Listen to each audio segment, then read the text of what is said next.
आप सबको मेरा नमस्कार हो। इससे मैंने आपको पहले 2 वीडियो में नचिकेता यम संवाद के बारे में सुनाया था। आज मैं आपको ऋषि पिप्पलाद ऋषि ने अपने शिष्यों को 6 प्रश्नों का उत्तर दिया था। उसमें क्या क्या बातें हैं ये मैं आपको आज बताने जा रहा हूँ। इसमें मुख्य बात है सूर्य और चंद्रमा की।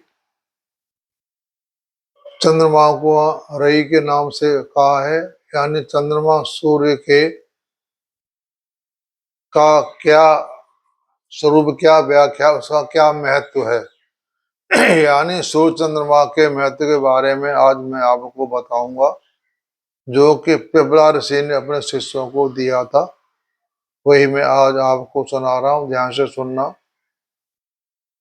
तो शिष्य अपने गुरु, सहपाठी तथा मानव मात्र कल्याण चिंतन करते हुए देवताओं से प्रार्थना करते हैं कि हे देवगण, हम अपने कानों से शुभ कल्याणकारी वचन ही सुने, निंदा, चुगली, गाली या दूसरी दूसरी पाप की बातें हमारे कानों में न पड़े और हमारा अपना जीवन यजन परायण हो।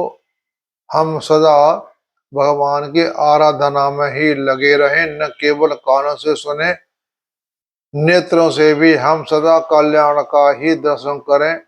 किसी अमंगल की अथवा पतन की ओर जाने वाले दृश्यों की ओर हमारी दृष्टि का आकर्षण कभी न हो। हम शरीर, हमारा एक एक अवयव सुदृढ़ एवं सुपुष्ट हो, यह भी इसलिए कि हम उनके द्वारा भगवान का याद करते रहें। अब हमारी आयु भोग विलास और प्रमाद में न बीते। हमें ऐसी आयु मिले जो भगवान के कार्य में आ सके। यह शिष्य अपने गुरु महाराज से कह रहे हैं। और देवता हमारी प्रत्येक इंद्रियों में व्याप्त रहकर उसका संरक्षण और संचालन करते हैं, क्योंकि मनुष्य शरीर में देवताओं का, खास तौर से सभी देवताओं का वास रहता है। हमारे अंदर सभी पूरा ब्रह्मांड विराजमान है, फिर भी हम बाहर भटकते हैं। तो शास्त्रों का अध्ययन करें, अच्छे ऋषि मुनि माताओं की बातें सुने, अच्छी किताबों का अध्ययन करें तो हमें ये सारी बातें पता पड़ जाती हैं। तो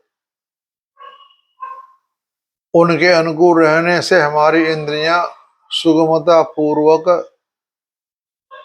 सन्मार्ग में लगी रह सकती हैं। अतः उनसे प्रार्थना करना उचित है, जिनका सुयश सब और फैला है।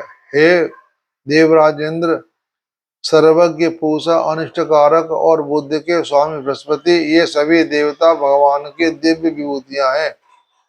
जो भी देवता ऋषि मुनि हैं, ये सब भगवान की विभूतियां हैं। हमारा गुरु भी एक भगवान का स्वरूप होता है। ये सदा हमारे कल्याण का पोषण करे।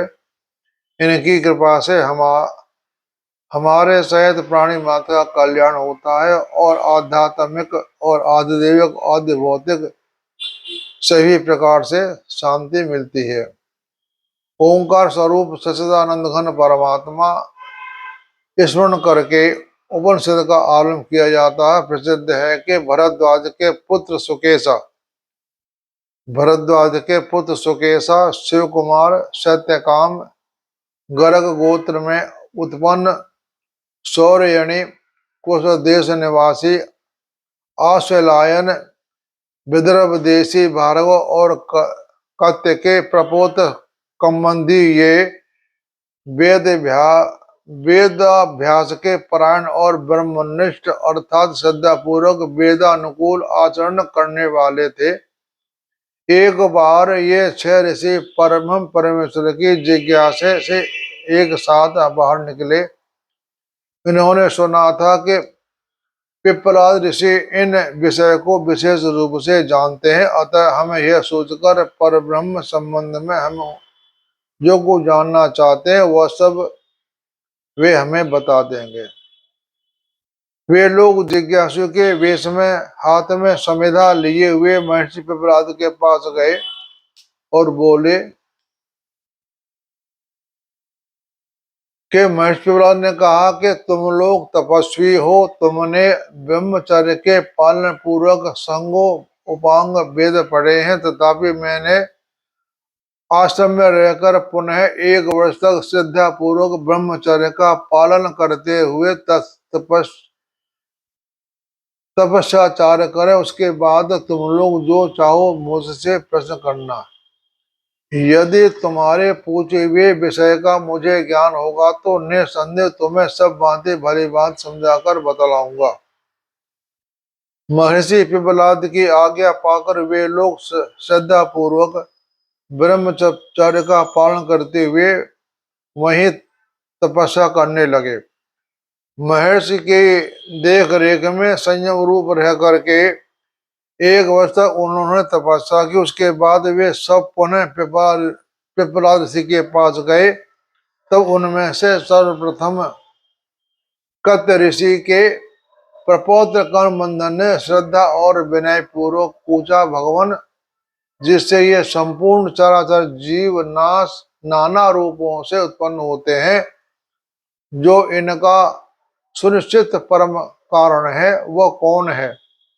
तो कहते हैं कि हे, यह बात वेदों में प्रसिद्ध है कि संपूर्ण जीवों के स्वामी परमेश्वर को सृष्टि के आदि में जब प्रजा उत्पन्न करने की इच्छा हुई, तब उन्होंने संकल्प रूप तप किया और तब से उन्होंने सर्वप्रथम रई और प्राण, रई कहते हैं चंद्रमा, प्राण कहते हैं सूर्य को, यानी नर मादा पैदा किया, एक औरत और एक आदमी। रई चंद्रमा हो गया, सूर्य हो गया हमारे नर, इन दोनों का एक जोड़ा उत्पन्न किया।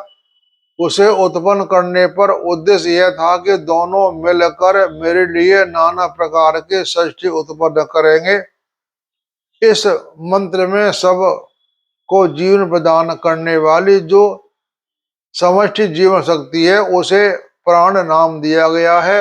इस जीव के शक्ति से प्रकृति के सूक्ष्म स्वरूप में समस्त पदार्थों का जीवन स्थिति और यथायोग सामंजस्य आता है। वह स्थूल भूत समुदाय नाम रई रखा गया, यानी पृथ्वी माता समझ लो आप। पृथ्वी माता हमारी एक माता है, इसी में सारे जीव उत्पन्न होते हैं और इसी में सारे अंत में इसी में ही समा जाते हैं।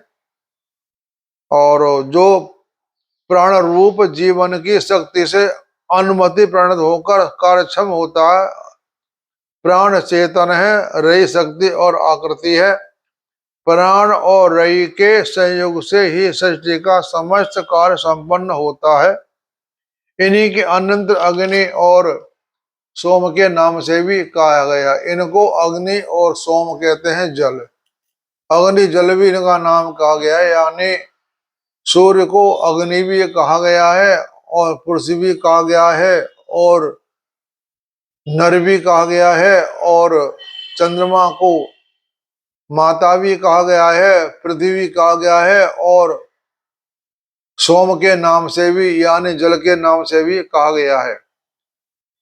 तो इन दोनों तत्वों के संयोग या सम्मिश्रण से बना, इसलिए यद्यपि इन्हें अलग अलग करने को नहीं बताया जा सकता, तथापि तुम इस प्रकार समझो, यह सूर्य जो हमें प्रत्यक्ष दिखलाई देता है, यही प्राण है, क्योंकि इसमें सबके जीवन प्रदान करने वाली चेतन शक्ति की प्रधानता और अधिकता है। यह सूर्य उस सूक्ष्म जीवन की शक्ति का घनीभूत स्वरूप है। उसी प्रकार यह चंद्रमा रई, क्योंकि इसमें स्थूल तत्व को पुष्ट करने वाले भूत तन मात्राओं का ही अधिकता है। समस्त प्राणियों के स्थूल शरीर रूप पोषण इन चंद्रमा की शक्ति को पवित्र करता है। हमारे शरीर में जो दोनों शक्तियां प्रत्येक अंग प्रत्यंग में व्याप्त है, उसी को जीवन की शक्ति का संबंध सूर्य से है और मास भेद आदि स्थूल तत्व से संबंध चंद्रमा से है। चंद्रमा ही हमारा रात को अमृत की वर्षा करता है, जैसे हमारे पेड़ पौधे संपन्न होते हैं और सूर्य इनको अपना प्रकाश दे करके उनको आगे बढ़ने की ताकत देता है। यानी सूर्य चंद्रमा के द्वारा ही हम पेड़ पौधे मनुष्य भी जी रहे हैं। अगर इसमें एक ना हो तो हमारी सृष्टि समाप्त हो जाएगी। इन संपूर्ण प्राणियों के शरीर में जो जीवन शक्ति है उसके साथ सूर्य का संबंध दिखलाया गया है। भाव यह है कि रात के बाद जब सूर्य उदय होकर पूर्व दिशा में अपना प्रकाश फैलाता है और उस समय वहीं के प्राणियों के प्राणों को अपने किरणों में धारण करता है, अर्थात उनकी जीवन शक्ति का सूर्य की किरणों से संबंध होकर उसमें नवीन स्फूर्ति आ जाती है, यानी ऊर्जा देता। उस प्रकार जिस दिशा में जहां जहां सूर्य अपना प्रकाश फैलाता वहां वहां के प्राणियों को ताकत देता है और सूर्य समस्त प्राणियों का प्राण है। प्राणियों के शरीर में जो वैश्वानर नाम से कही जाने वाली जठरा अग्नि पेट में होती जो खाने को पचाती है और जिससे अन्न का पाचन होता है, यह सूर्य का ही अंश है। अतः सूर्य है जो प्राण, अपान, समान, व्यान और उदान इन पांचों रूप में विभक्त प्राण है, वह भी इस उदय होने वाले सूर्य का ही अंश है। यानी हमारे जो पांच प्राण है वो सूर्य की ही देन है, सूर्य के से ही सारे प्राप्त होते हैं। इस सूर्य के तत्व को जानने वालों का कहना है कि किरण जाल से मंडित एवं प्रकाशमय तत्पता हुआ सूर्य विश्व के समस्त रूपों को केंद्र है। सभी रूप, रंग, आकृतियां सूर्य से उत्पन्न और प्रकाशित होती है। हमारा जो रंग रूप जो बनता है ना, हमारा यह पेड़ पौधों का, यह सबकी पावर सूर्य के पास होती है और सबका धारण किए हुए है। समस्त जगत का प्राण रूप सूर्य एक ही है। इसके समान इस जगत में दूसरा कोई भी जीवनी शक्ति नहीं है। यह सहसों करने वाला सूर्य हमारे सैकड़ों प्रकाश के व्यवहार सिद्ध करता हुआ उदय होता है और जगत में गर्मी और प्रकाश फैलाना, सबको जीवन प्रदान करना, सबको जीवन देना, जगत में उष्णता और प्रकाश फैलाना, सबको जीवन प्रदान करना, ऋतुओं का परिवर्तन करना आदि हमारे सैकड़ों प्रकार की आवश्यकताओं को पूर्ण करना हुआ संपूर्ण सृष्टि का जीवनदाता प्राण ही सूर्य के रूप में प्रकट होता है। उसके अंगरूप रई स्तनी भोग्य पदार्थों को उद्देश्य की जानने वाली उपासना और उसका फल बताते हैं। भाव यह है कि 12 महीनों का यह संवत्सर रूप काल ही मानव सृष्टि के स्वामी परमेश्वर का स्वरूप है। इसके दो आयन हैं, दक्षिणा और उत्तर। ये 6 महीने के होते हैं। 6 महीने देवताओं के, 6 महीने पितरों के होते हैं और उनमें अंतर अंग तो प्राण है।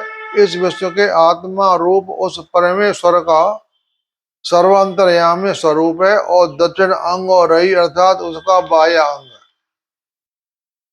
यानी दक्षिण अंग हो गया हमारा चंद्रमा और सीधा होगा बाह्य हो गया सूर्य। चंद्रापिका नाड़ी होती है, उल्टे हाथ पर नाड़ी चंद्रमा की, सीधे हाथ पर नाड़ी सूर्य की चलती है। तीसरी नाड़ी होती है सुषुम्ना। चंद्र, सूर्य और सुषुम्ना दोनों ये नाड़ियां साथ हमारे 1-1 घंटे चलती हैं, बीच में ब्रेक लेती है, उस समय सुषुम्ना नाड़ी चलती है। सुषुम्ना नाड़ी का जो विशेष जो प्रावधान है, जो विशेष खास बात है, वह शाम को सूर्यास्त होते हुए और सुबह शाम को सूर्य उदय होते हुए और शाम को अस्त हुए सुषुम्ना नाड़ी का वास होता। उस समय हम अगर ध्यान लगाएं तो ध्यान हमारा जल्दी लग जाएगा। तो इनका परलोक से भोग के उद्देश्य से इनकी उपासना अर्थात विधिवत अनुष्ठान करते हैं।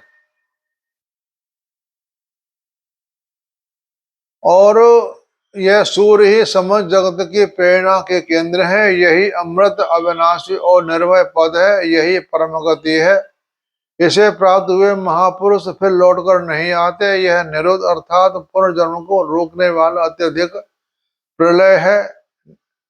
लौटकर नहीं आते, यह निरोध पुनर्जन्म को रोकने वाला अत्यधिक प्रलय है। यानी कहने का तात्पर्य यह है कि सूर्य और चंद्रमा हमारे ये खास परमात्मा के बनाए हुए अंश हैं।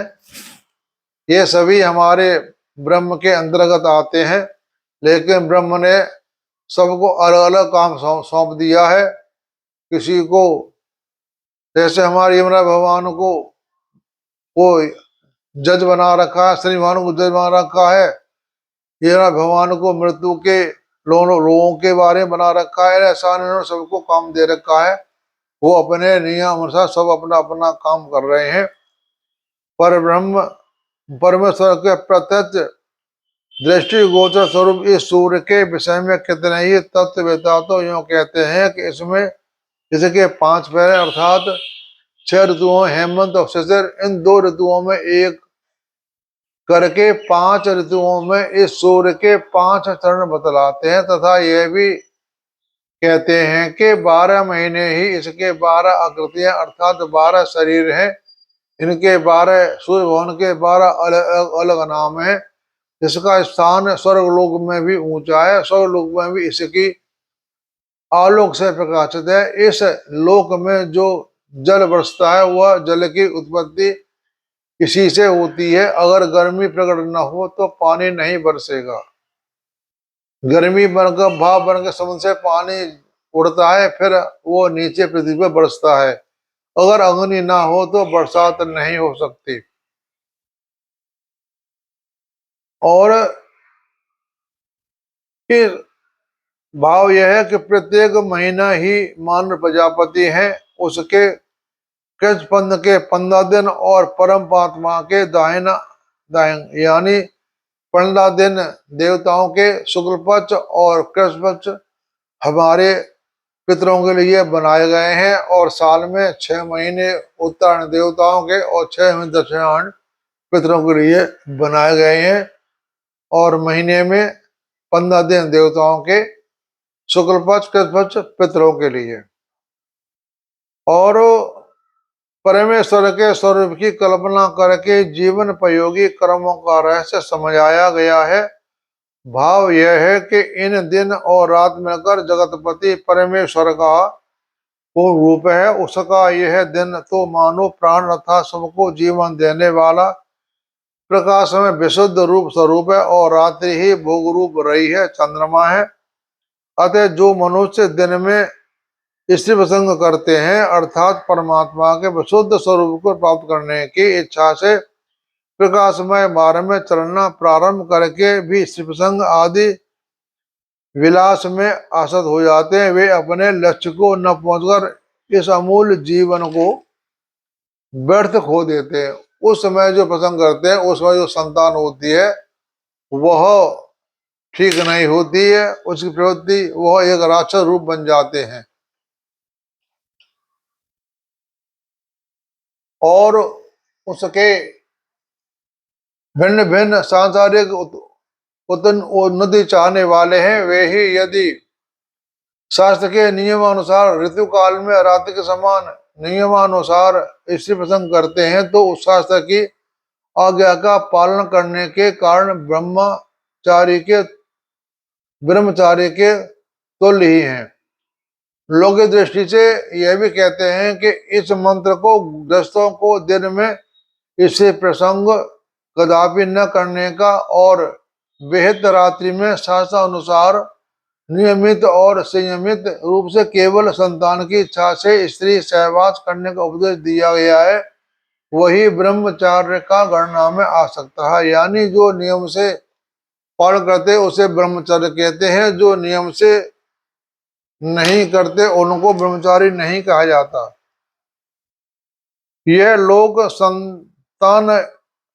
संतान उत्पत्ति प्रजापति के व्रत का अनुष्ठान करते हैं, अर्थात स्वर्ग आदि लोगों के भोग की प्राप्ति के लिए शास्त्र विहित शुभ कर्मों का आचरण करते हुए नियम अनुसार स्त्री प्रसंग आदि भोगों का उपभोग करते हैं, वे तो पुत्र और कन्या रूप जोड़ को उत्पन्न करके प्रजा की वृद्धि करते हैं, और जो उनसे भिन्न है, जिनके ब्रह्मचर्य और तप भरा हुआ है, जिनका जीवन सत्यमय है तथा वे सत्य स्वरूप परमेश्वर को अपनी स्थिति में नित्य स्थित देखते हैं, उन्हीं से यह ब्रह्मलोक मिलता है, दूसरों को नहीं। जो स्वप्न में भी मिथ्या भाषण नहीं करते और असत्य पर आचरण से सदा दूर रहते हैं, जिनमें राग देश आदि विकारों का सर्वथा अभाव है, वे इस प्रकार से छल कपट से शून्य है, उन्हीं को यह विकार सहित विशुद्ध ब्रह्म लोक मिलता है, जो इनके विपरीत लक्षणों वाला उन्हीं को नहीं मिलता।